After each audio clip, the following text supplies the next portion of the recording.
Assalamualaikum warahmatullahi wabarakatuh. Selamat pagi sobat bucu sekalian.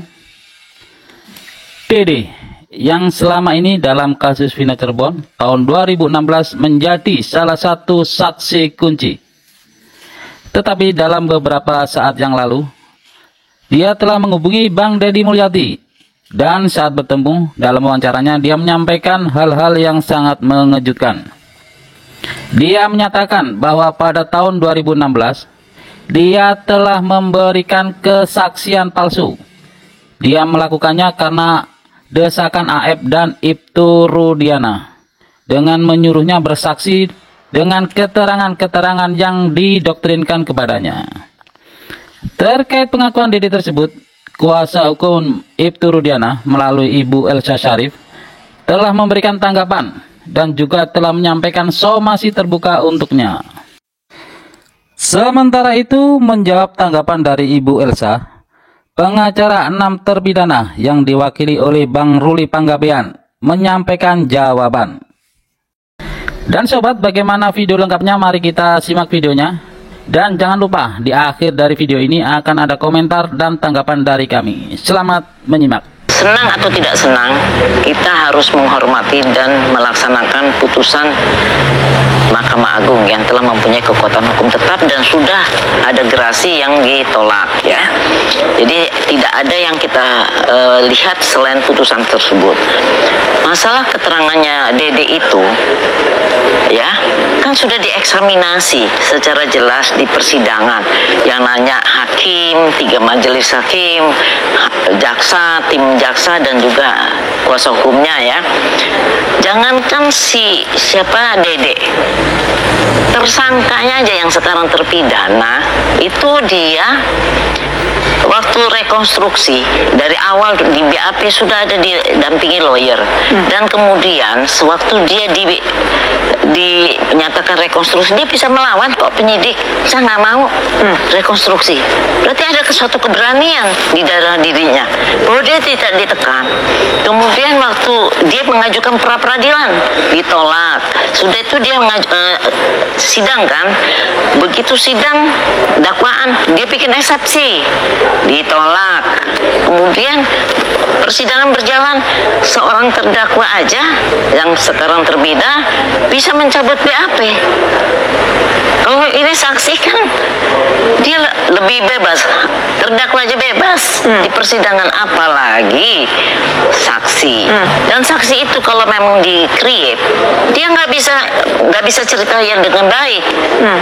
Pasti dia akan diperingati oleh hakim pasal 174 KUHP. Bicara yang benar, bicara kalau memang dia hafalan, pasti akan buyar itu. Nah, kalau memang disuruh, diperintah, dirancang, pasti akan ketahuan Bu pada saat persidangan. Nah, itu kan orang-orang hakim-hakim itu kan orang-orang yang profesional semua, jaksa juga. Dan kemudian apalagi dari lawyernya terdakwa, ya, pasti pencet kalau itu tidak benar. Nah, setelah ada putusan sampai inkrah, ya.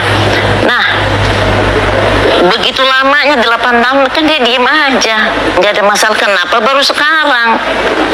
Kenapa begitu viral, film viral langsung bertubi-tubi? Dan saya merasa kasus ini ditunggangi. Ya, maksudnya Bu ditunggangi? Saya merasa itu. Untuk apa Bu? Siapa yang itu yang lagi kita selidiki. Nanti kalau misalnya ini kita proses, karena kan sudah saya somasi, katanya ngapain sama si minta maaf, ya. Berarti hari Rabu akan kita laporkan.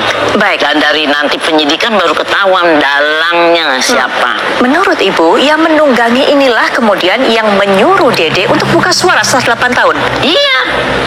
Siapa yang diuntungkan Bu sebenarnya? Ya, saya sudah ini. Tujuannya apa saya nggak mau mengira-gira, ya. Tapi yang jelas kalau semuanya punya lawyer kan, semuanya nggak ngajuin PK, baru sekarang PK rame-rame. Dan novumnya laporan polisi kan nggak bisa. Novum itu adalah fakta yang terselip, yang tidak terungkap pada saat itu, bukan fakta yang dibikin baru, ya. Yang mana fakta itu sangat bisa merubah keadaan keadaan. Tapi kan ini faktanya bikin laporan polisi, ngelaporin Ibnu. Kenapa nggak dari dulu? Kalau dibilang, oh saya dulu miskin, saya nggak mampu. Loh, sekarang berarti ada yang kaya dong, berarti ada duit dong, ya kan? Ini logika bodoh saja ya. Tapi pada saat itu kan ada lawyer yang berjuang. Saya lihat pejuang-pejuang sakaratul maut juga. Kenapa waktu itu tidak seperti ini? Yang penting bagi saya, ini sesuatu yang sangat terencana, membuat framing, memberikan ujaran kebencian kepada Ibnu Rudiana. Ibu juga mengira bahwa upaya untuk mengajukan PK para terpidana termasuk ini bagian dari skenario yang menunggangi. Seperti itu, Bu? Ya. Baik, mengenai hal ini langsung saja diberikan tanggapan oleh Bang Ruli. Ada yang menunggangi Bang Ruli, dan apakah kemudian dari kesaksian apa yang disampaikan oleh Dede ini kemudian bisa membantu, bisa menolong para terpidana yang mengajukan PK dan juga bisa dibebaskan? Silakan Bang Ruli, pandangannya. Ya, kalau buat saya begini ya, janganlah kita berasumsi gitu loh, karena ini nanti asumsi-asumsi ini juga akan, kalau betul, kalau enggak kan jadi menyesatkan gitu loh. Tapi silakanlah berpandangan. Tapi buat kami ini tim kuasa hukum terpidana, kami ini baru menjadi kuasa 2 bulan yang lalu gitu. Kami lihat, kami bahas, kami dalami itu berkas-berkasnya. Kan saya juga nggak ada 8 tahun yang lalu. Saya kan hanya baca berkasnya gitu loh. Nah, oleh karena itu banyak kejanggalan-kejanggalan kami ingin uji. Untuk apa? Yaitu untuk kami mendapatkan novum-novum baru. Itulah kami bikin laporan polisi. Laporan polisi itu kalau buktinya nggak cukup, mana mungkin polisi mau nerima. Kita mulai awal kita mengadukan Pasren dan anaknya Kafi. Yang kedua kita adukan Dede dan Aep. Yang terakhir Rudiana. Ini kan semua proses dalam rangka kami, menurut versi saya ya, ini proses untuk menemukan novum gitu loh. Kalau keadaannya sekarang jadi berubah, kan itu bisa jadi novum. Jadi buat saya sekarang, saya tidak ingin menyalahkan siapapun gitu. Saya hanya ingin memperdalam masalah ini, dan kemudian saya ingin mencari bukti untuk membebaskan 6 terpidana. Itu saja tujuan saya, dan tidak ada tujuan lain gitu loh. Sesuai dengan permintaan mereka ketika waktu pertama kali mereka datang kepada kami untuk minta bantuan hukum. Nah, ini kami berikan bantuan hukumnya gitu. Begitu. Baik, dan Bang Ruli cukup yakin, Bang Ruli, bahwa apa yang disampaikan Dede bisa membantu para terpidana untuk bebas?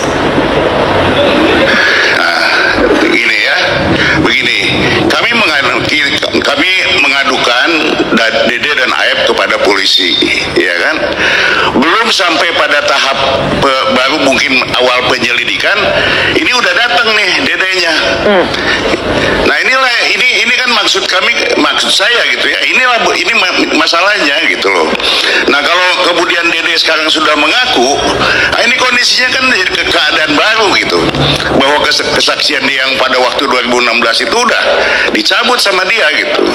Nah, itulah jadi saya kira bahwa kami melakukan laporan polisi ini bukannya mau menyudutkan atau ingin menyalahkan, enggak, sama sekali enggak. Karena saya nggak tahu kondisi 8 tahun yang lalu, maka saya mulai lagi penyelidikan saya dari nol gitu loh. Dari mulai penjembatan itu sampai pada kesimpulan akhirnya kami harus melaporkan para yang terlapor ini.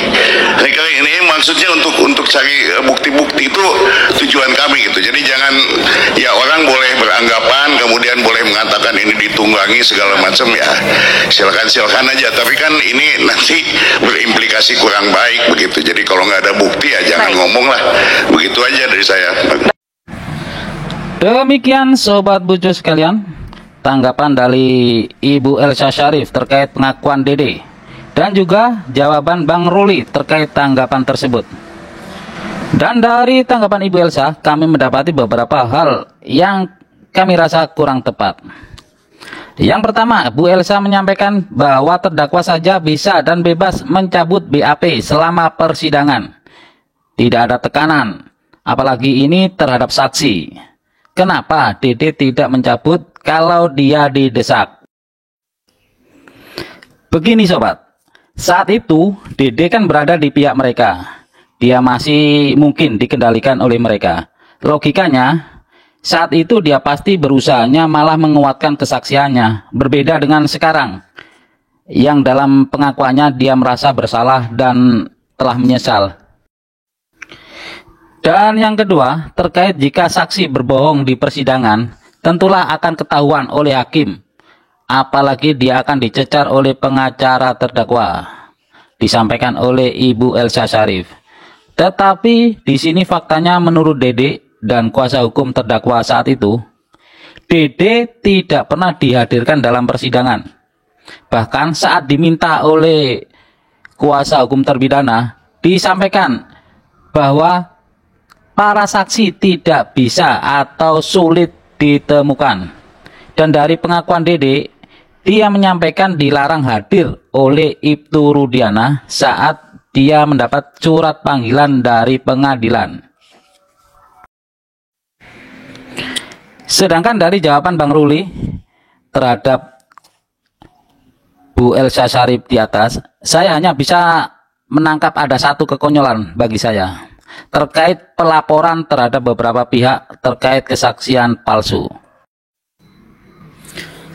Menurut saya sobat, entah mereka itu bersaksi palsu ataupun tidak, tetapi kesaksian mereka itu tentunya sudah diuji dalam persidangan tahun 2017, sehingga sampai memutuskan para terpidana tersebut.